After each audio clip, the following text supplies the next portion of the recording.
Good morning. We have a few announcements this morning. After the service, we have been invited to head down the street for a visit to the Sargent House. If you've heard the old stories about how the belongings of our founding members were confiscated to pay their taxes, well, one of the pieces of silver taken from Epes Sargent's home by the town has recently been given back to the Sargent House. This is the first time that anyone has seen the silver pitcher. And the Sargent House wanted the people of this church to see it before it went on public display. So we have been invited for coffee and light refreshments served at the house. The more the merrier, of course. This Friday's email was full of announcements. We can't possibly read them all, but I urge you to do so. You can contact Christine at the church office, info@gloucesteruu.org to get signed on for it if you're not receiving it. 2 items, briefly.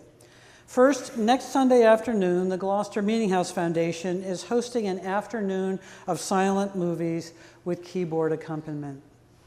Yeah, I know we've all seen these movies before, but when you actually hear the sort of the music or the organ alongside, it's a great experience. There are flyers around the church with more information about the time, etc. Second, the next book chosen by the book group is The Personal Librarian. The next meeting of that group will be December 8th, so you can start reading now. I have to say a shout out to Pat Cronin. Thank you so much. The meeting this week was so much fun. I mean, there were a lot of people there, and we really, really enjoyed it. So I look forward to December too. For our friends watching from home today, we have attached this morning's order of service to Friday's weekly email announcement, so you can download that and follow along in the service. Also, before we get started, if you'd like to light a candle or a chalice along with us, please go and get one now so that we can do this ritual together in spirit.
Welcome to the Gloucester UU Church, where we have been gathering since 1779, as you will hear a little bit more about later.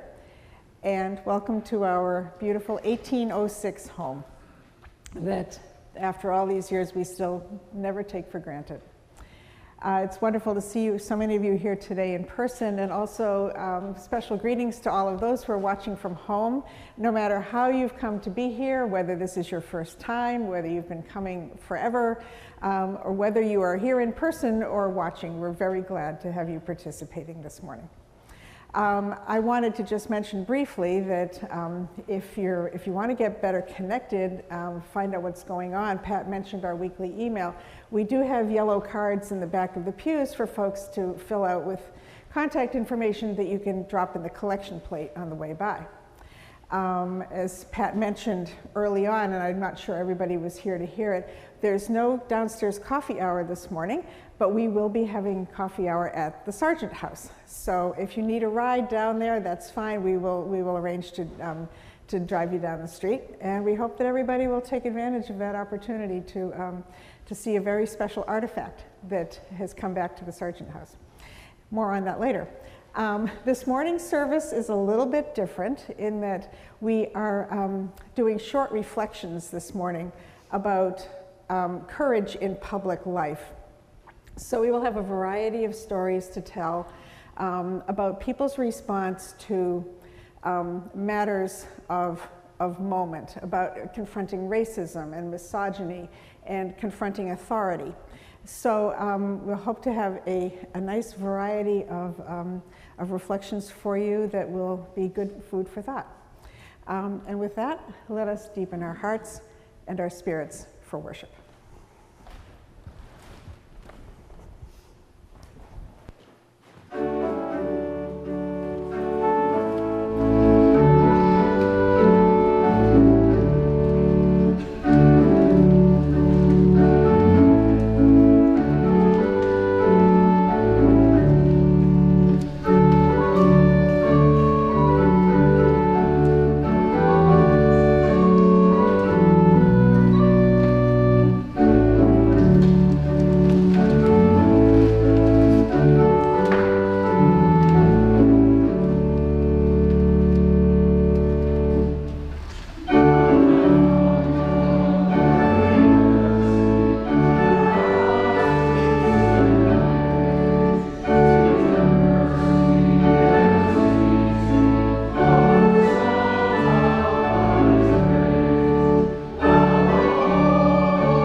Please be seated. As a new worship associate in my home church in Winchester many years ago, I was serving as worship associate when a certain Jeremy Melvin was leading the worship service. And there was a mix-up, and the organ started. And Jeremy leaned over to me and said, "Never argue with the organ." It held true then, it holds true now.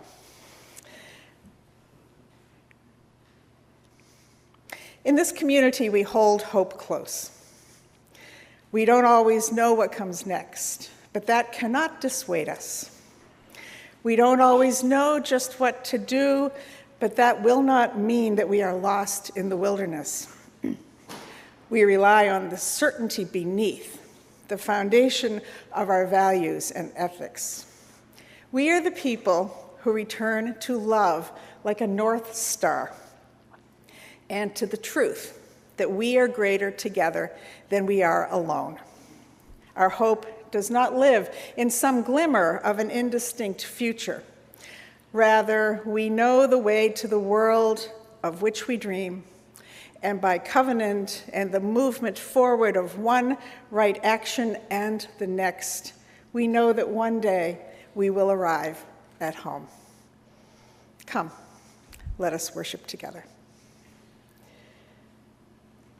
In our faith tradition, we begin our services with the kindling of our chalice. The flame of our chalice this morning is a symbol of the warmth and the brightness of our connections, and it lights our way forward into the new week and into our shared future as a community. If you have a candle or a chalice prepared at home, please light it with us now.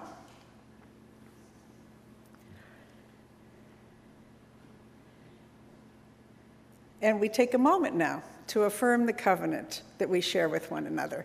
If you're visiting, the words are printed in your order of service.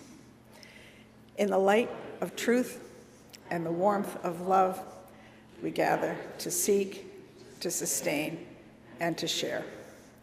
Life is a gift for which we are grateful.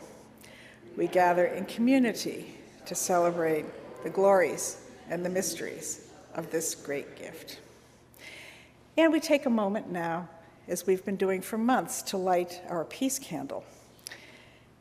And as we do this, we hold in our hearts all the people of the world who are existing in conditions of war and repression and violence. And we offer our hopes for peace today for all the parts of the world that are faced with these untenable and dangerous conditions. May we hold them in our hearts.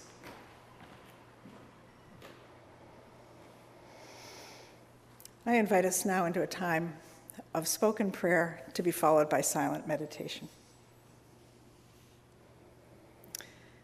Spirit of life, God, who we know as love, we feel the challenge of these turbulent times.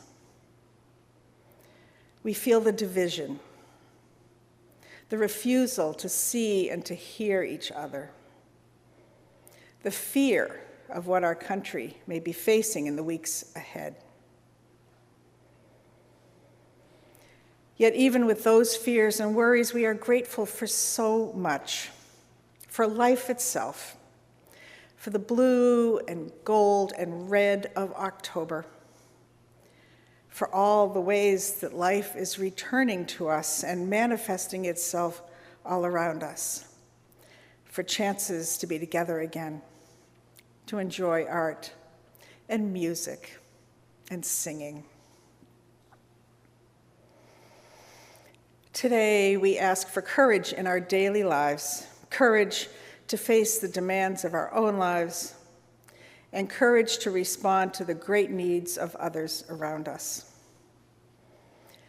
Help us to remember that we can be a sanctuary, that we have the power to make a difference, that we can be a bridge for those crossing a treacherous river, that we can shine a light to show a path through danger for others.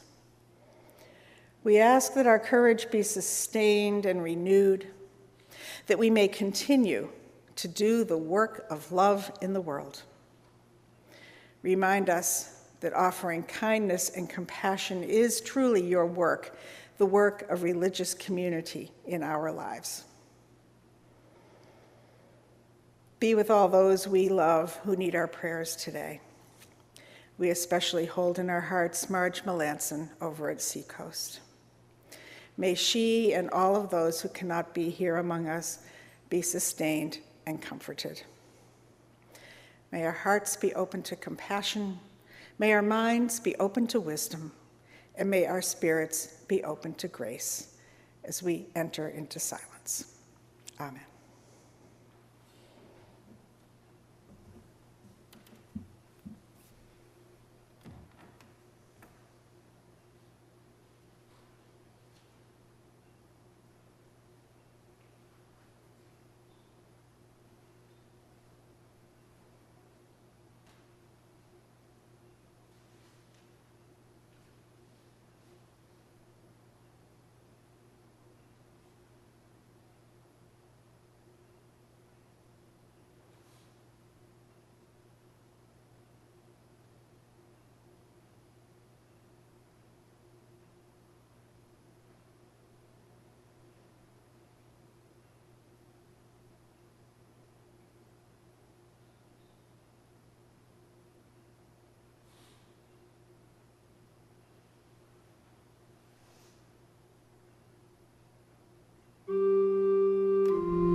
Sometimes courage is as simple as getting up one more time than you've fallen down.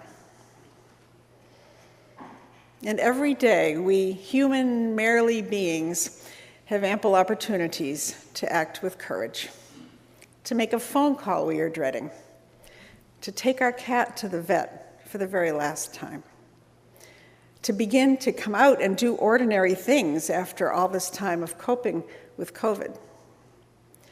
And often we don't recognize those small daily acts as courageous, but they are.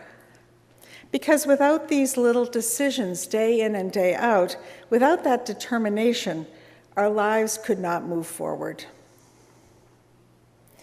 But there are times in our lives when we are called to do more and to be bold, to take action. Perhaps we simply cannot face another injustice. Perhaps we are watching as rights are being denied or rights that we have enjoyed are being taken away. Perhaps we have found ourselves the target of an incident that has made us feel unsafe. And in moments such as these, something stirs within us. Something calls us to rise up, to resist, to demand better. And that something is courage. The word courage shares a root with the word for heart.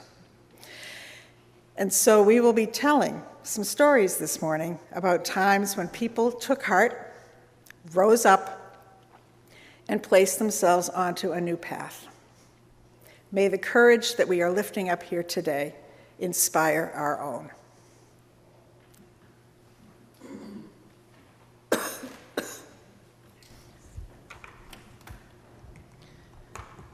Our first reading is excerpted from an account of the early years of John Murray and the Universalists here in Gloucester. In February 1777, 16 members of the First Church of Christ in Gloucester were called upon to give reason why they had absented themselves from services.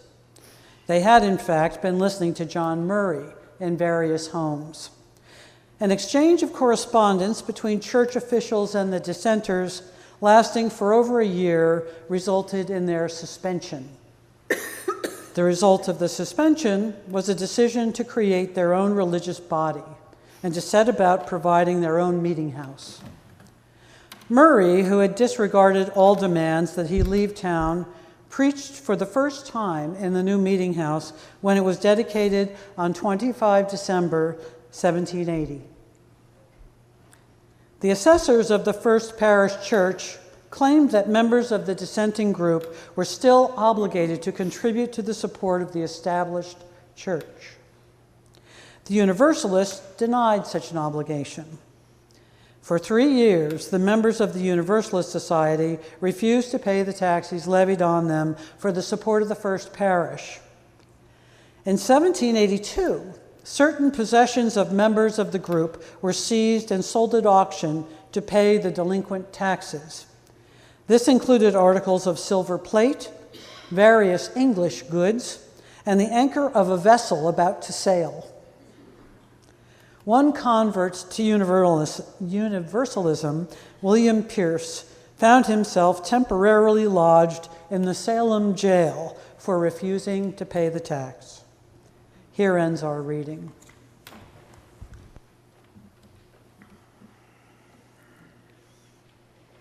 Now, church was an extremely important part of society back in the 18th century. Most people believed that there was no other way to preserve public morality without organized religion. And the foundation of that morality was established by the promise of a future state of rewards and punishments. In other words, it was critical to coerce people to behave by threatening them with damnation. And so a religious organization that claimed that God was love and that eternal punishment was not a real threat was seen as dangerous to society as a whole. Such beliefs had to be soundly rejected. So to walk away from your church because you had accepted this heretical belief of universal salvation would be equivalent to an earthquake in your social life. You risk being cast out, suspended, no longer able to share in one of the central aspects of life in a small town.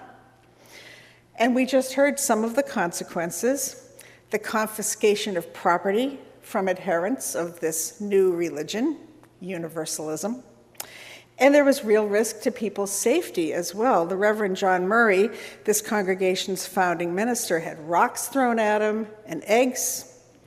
Somehow nothing ever struck him, it seems, and he would make a humorous remark and keep on speaking.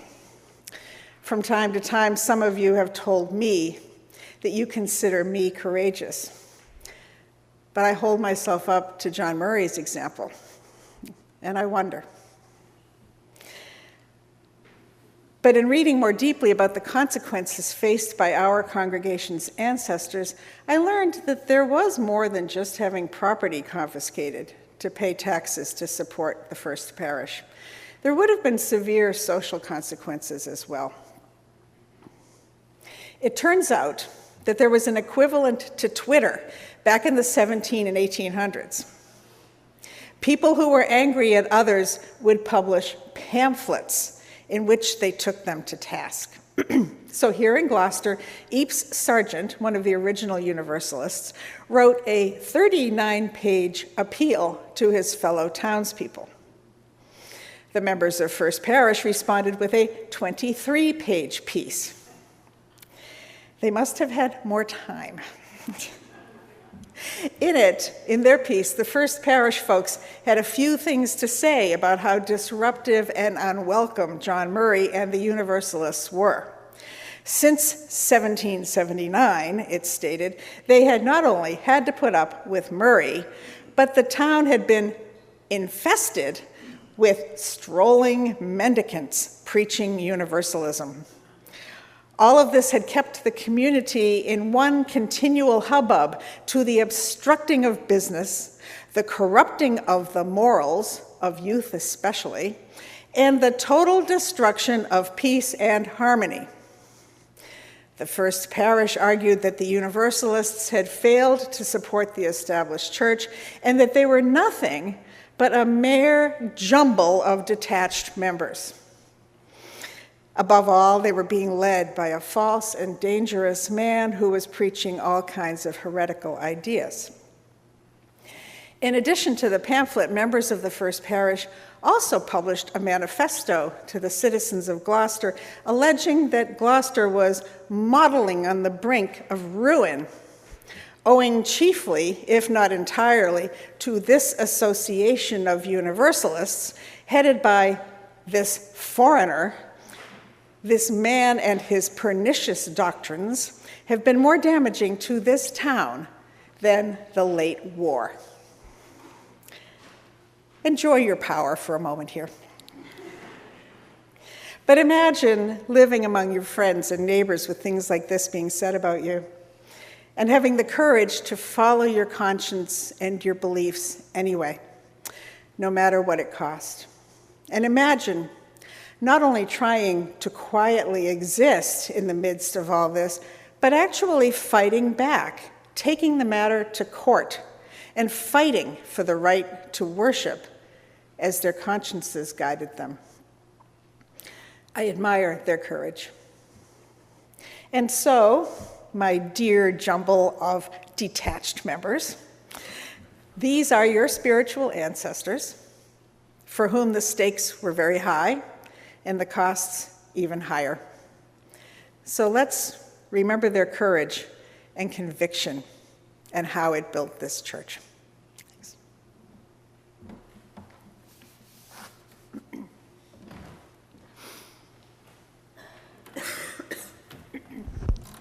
Our second reading this morning is brief excerpts from the writings of Audre Lorde.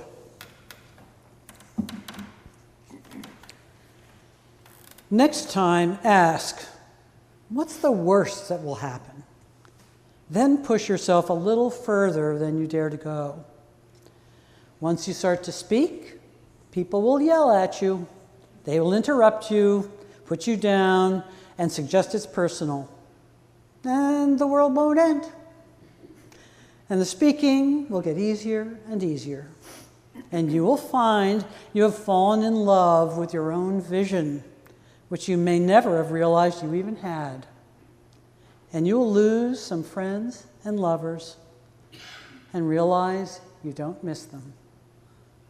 And new ones will find you and cherish you.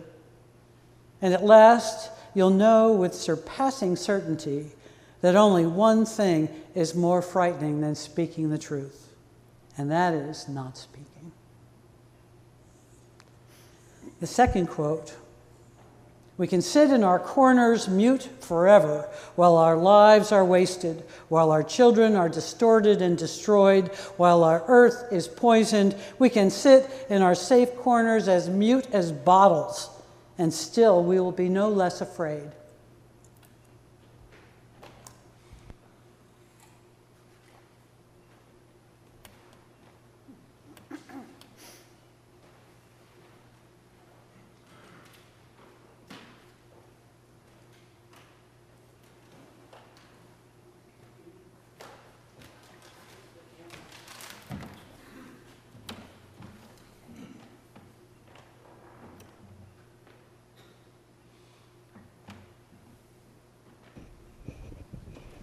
Good morning.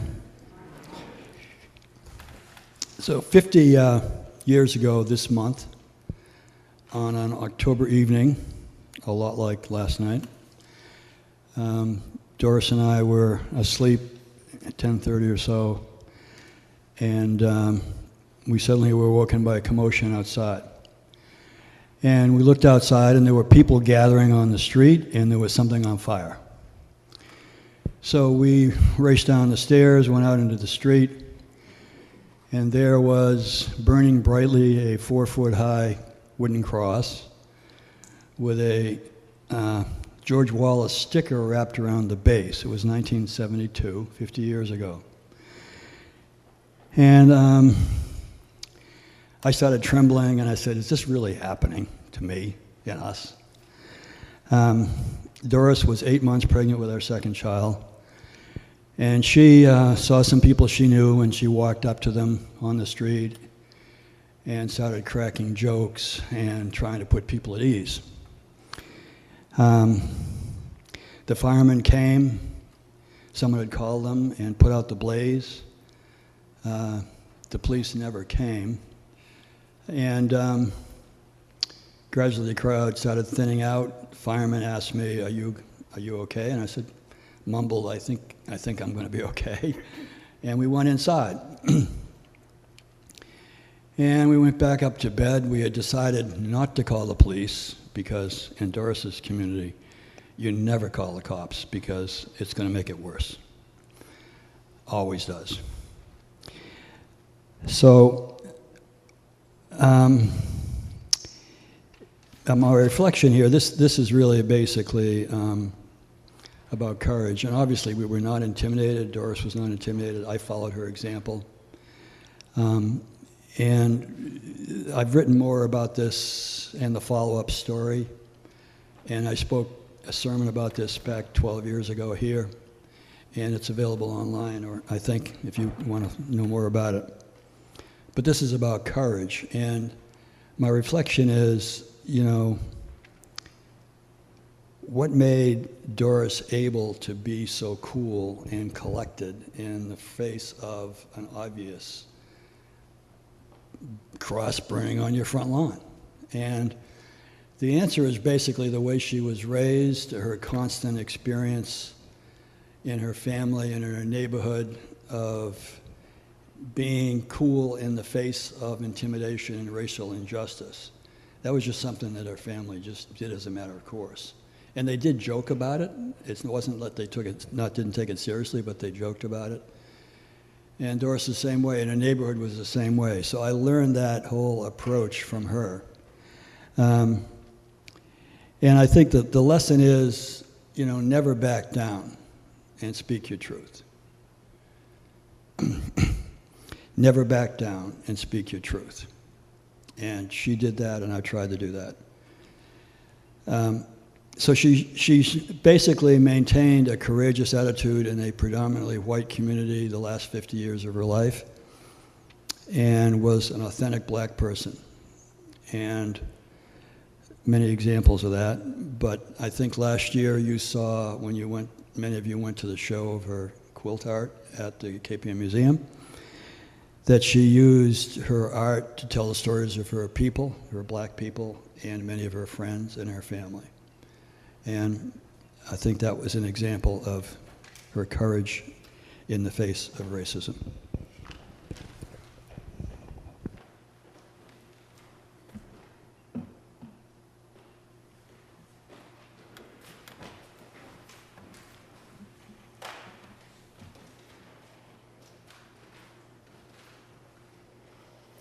Thank you, Dick.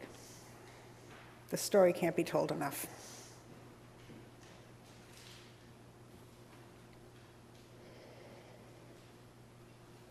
This community of faith and hope and courage and all of our ministries are sustained by our financial contributions.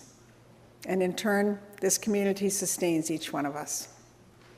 We give not because we are obligated to, but because through our giving, the community offers us meaning and support. We give not because it makes the church possible. We give because the church helps to make all of us together possible. And so to support this community of caring and all of its work in the world, this morning's offering will now be gratefully received.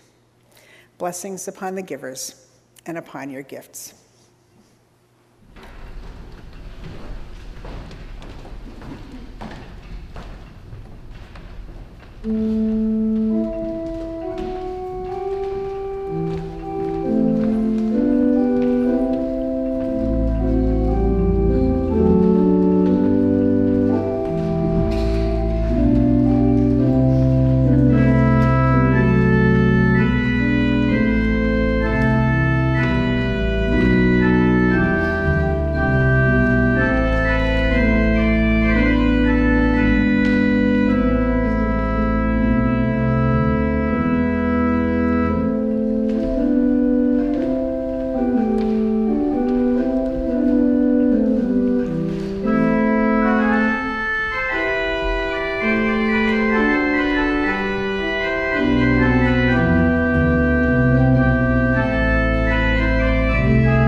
Our third reading today is the poem Blessed Are the Hungry by Teresa Sato.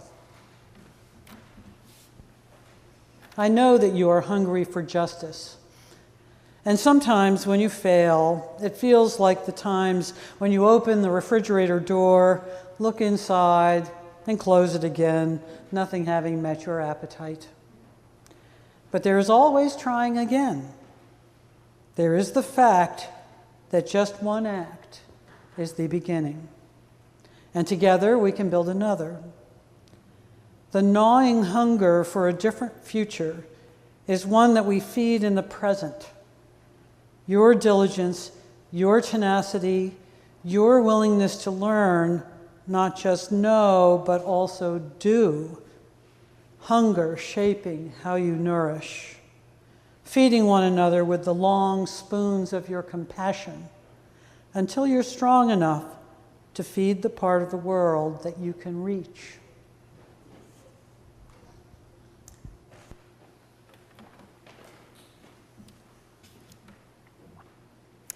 On September 13th of this year, last month, a 22-year-old Kurdish woman in Iran named Mahsa Amini was arrested in Tehran for wearing her hijab, her headscarf, too loosely.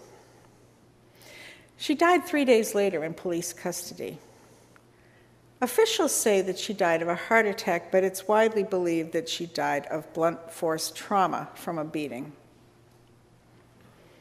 And since then, Iranians of all genders have taken to the streets to protest. The action began as women publicly removed their hijab and even hacked off their long hair to protest the strict control of their bodies. Men have also joined the protest to demand better economic opportunities. Iran's economy is in terrible condition, and their inflation rate is around 75%. The state, of course, has responded forcefully to the protests, and it is estimated, as of a few days ago, that over 240 people have been killed, including children. In recent years, the world has focused its attention on the plight of Afghan women under the repressive rule of the Taliban. Women in Iran have been repressed as well, forced to conform to strict standards for modesty in public, but they have also faced economic repression. Higher education is available to Iranian women and girls. However, while 71% of women have had at least some secondary education, only 14% participate in the labor market. The rate of employment for women is about what it is under the Taliban in Afghanistan. What a waste of potential. Imagine the frustration. Imagine the artificial restrictions on a person's right to flourish, to learn, to earn an income, to have basic control of their body. What would you do? What would be the last straw that would finally have you take to the streets, to bare your head, to grab a pair of scissors and cut off your hair while standing in the street? Imagine yourself with that gnawing hunger for a different future. So often in our country, we regard public protest as people behaving badly. We tend to be more concerned with protecting property from damage than with the lives of these people who suddenly are willing to rise up and to take such risks. So let us remember that gnawing hunger. Let's hold that gnawing hunger in our hearts, that hunger that drives these protests, that hunger for a different future. And remember the courage that people display in the face of fear and violence.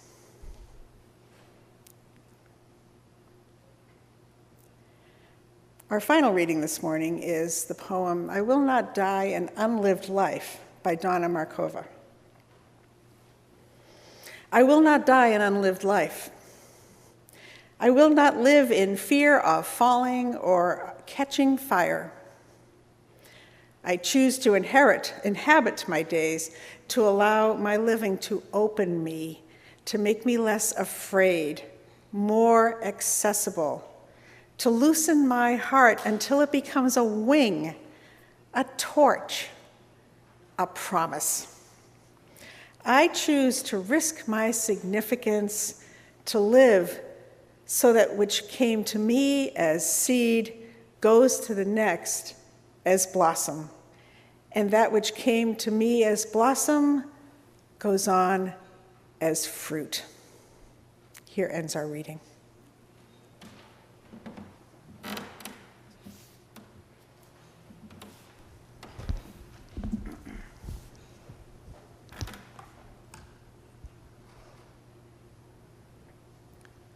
When the Supreme Court handed down the Dobbs decision in June, it erased the U.S. Constitution's protection of a woman's right to reproductive self-determination, established by the court's Roe decision of 1973.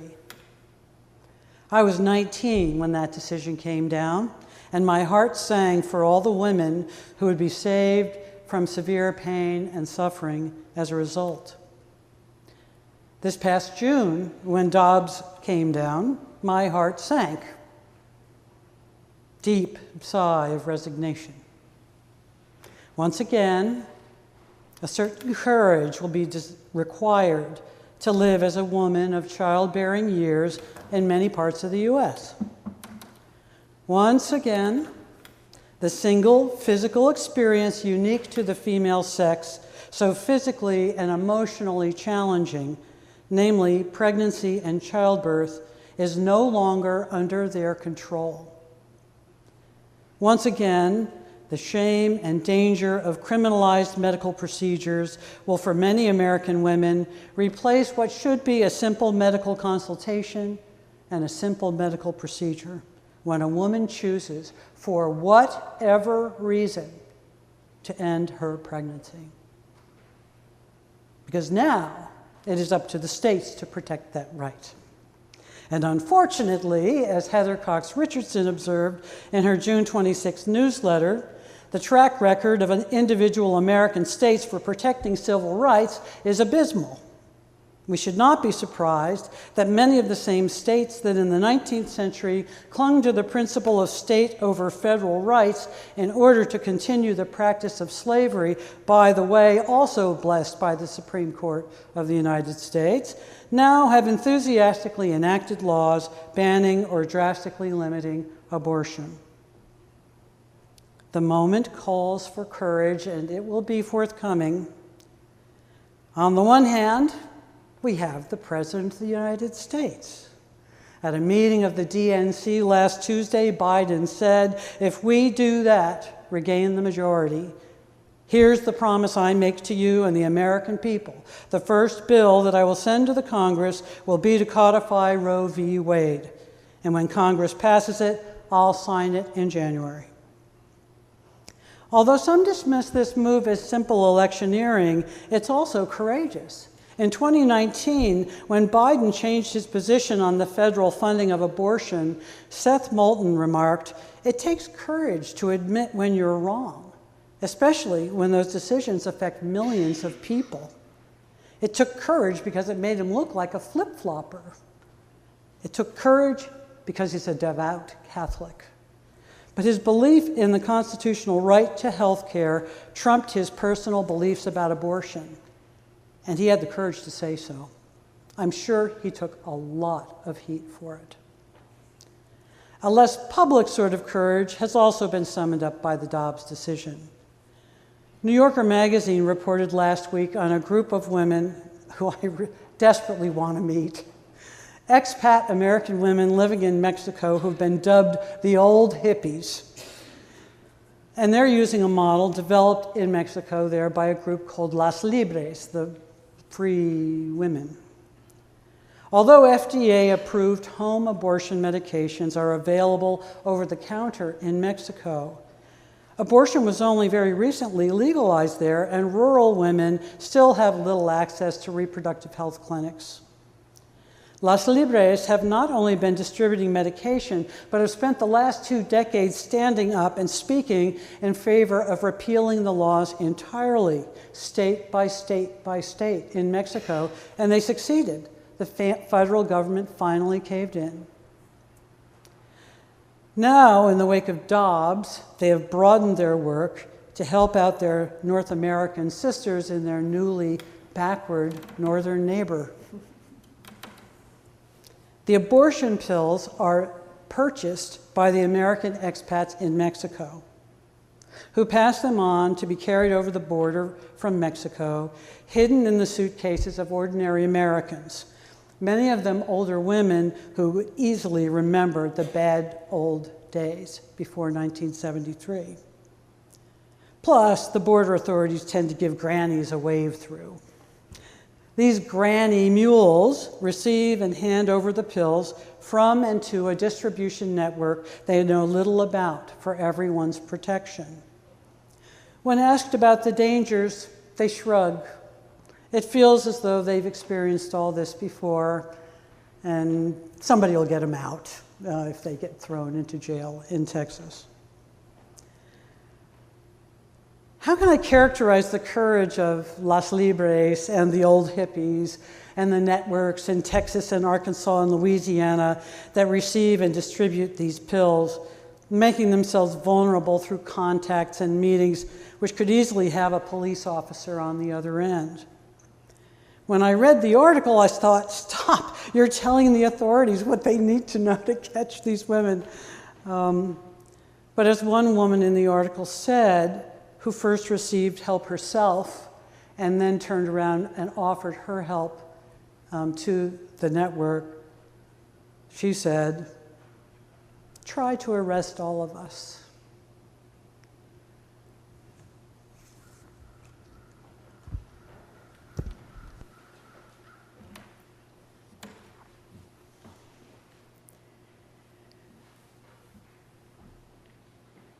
I invite us now to recite our unison prayer, which is printed in your order of service.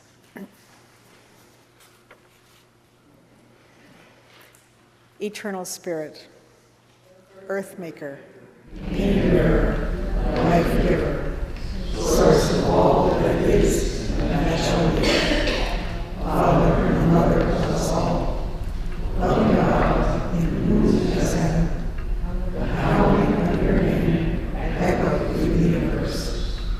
The way of your justice be followed by the peoples of the world. Your heavenly will be done by all created beings. Your commonwealth of peace and freedom sustain our hope and come on earth. With the bread we need for today, feed us. In the thirst we absorb from one another, forgive us. In times of temptation and test, strengthen us. From trial too great to endure, spare us. From the grip of all that is evil, free us. For you reign in the glory of the power that is love, now and forever. Amen.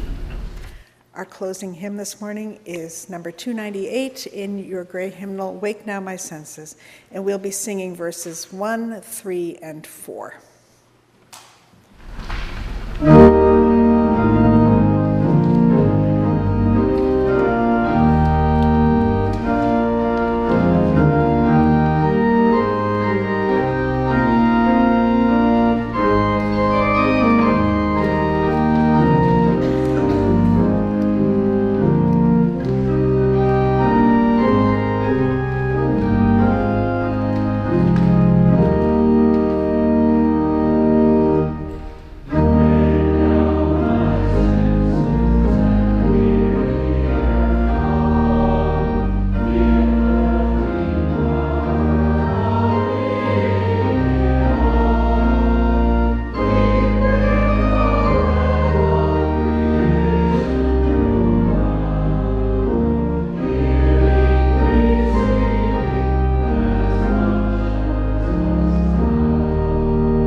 In the words of Cornel West, we need the courage to question the powers that be, the courage to be impatient with evil and patient with people, the courage to fight for social justice.